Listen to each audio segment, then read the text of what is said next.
300 జంటలు వచ్చారు. వాళ్ళ మిత్రులందరూ కూడా ఫ్యామిలీస్ అందరూ వచ్చేసి చక్కగా ఈ ప్రోగ్రామ్ అక్కడ తెప్పించారు. నిజంగా అమ్మ పండుగనే ప్రోగ్రాంతో పాటు నిజంగా అమ్మ దీవెన 80 సంవత్సరాలు అమ్మకు మొన్నటి వరకు కూడా అమ్మ వీళ్ళకి సేవ చేసుకుంది, ఇప్పటికీ ఉంది.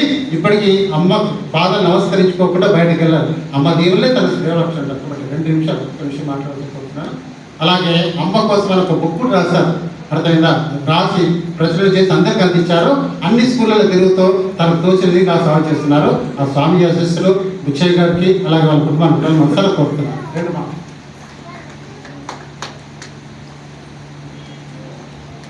అందరికీ నమస్కారం.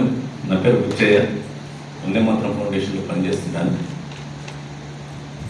నాకెందుకు అమ్మ అంటే ఎప్పుడు దుఃఖం వస్తుంది.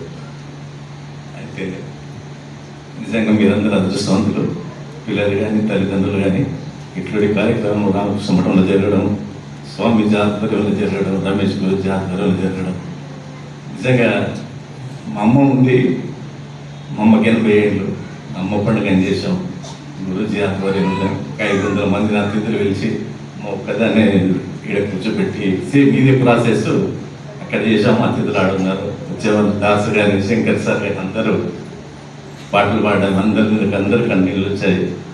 కనీసం నా ఉద్దేశం ఏంటంటే మా అమ్మకి చేయడం కాకుండా సమాజంలో ఒక 10 మంది మారిన నా ఆశయం ఏంటంటే, నేను మా అమ్మ గురించి ఒక బుక్ కూడా రాశాను. దాదాపు 2000 పత్రాలు అప్పటికే అయిపోయినాయి. మా అమ్మ ఏం చేసింది, నేనేం చేసిన, మా అమ్మ ఎట్లా కష్టపడ్డది, ఏం చేసిందని ఒక బుక్ కూడా రాశాము. ఆ రోజు దాన్ని రిలీజ్ చేశాము. మా అమ్మకి ఇంకొక 5 ఏళ్ళ ఆయుష్ పెరిగింది, ఇప్పటికి 83 ఏళ్ళు. అది చూసి చాలా సంతోషపడ్డది. తర్వాత 1 సంవత్సరం అయిన తర్వాత అమ్మ గురించి ఒక పాట కూడా రాపించాము. రమేష్ గురించి ఆధ్వర్యంలో మన శంకర్ సార్, దాసు వాళ్ళందరూ పాడారు. చాలా బాగా అనిపించింది. అంటే ఏంటంటే అమ్మ పోయిన తర్వాత 10వ రోజు ఏదో పెద్ద పెద్ద దావతలు చేయకుండా అమ్మ ఉన్నప్పుడే అమ్మకి ఏదైనా సేవ చేయాలని, అమ్మ మనసు బాధపెట్టకూడదు, అమ్మ నాన్నలు మంచిగా చూసుకోవాలని ఈ సమాజంలో చాలా జరుగుతున్నాయి. అట్లా జరగకుండా కాస్త సమాజానికి ఇంకా కొంచెం మనసుతో ఇక్కడ పూజ చేసిన వాళ్ళు కూడా సమాజంలో చెప్పాలని నా కోరిక. అమ్మ నాన్నలు ఎప్పుడు ఇబ్బంది పెట్టకండి, అనాథాశ్రమంలో చేర్పించకండి. చాలా సంతోషం. థ్యాంక్ యూ గురూజీకి. అందరికీ నమస్కారం.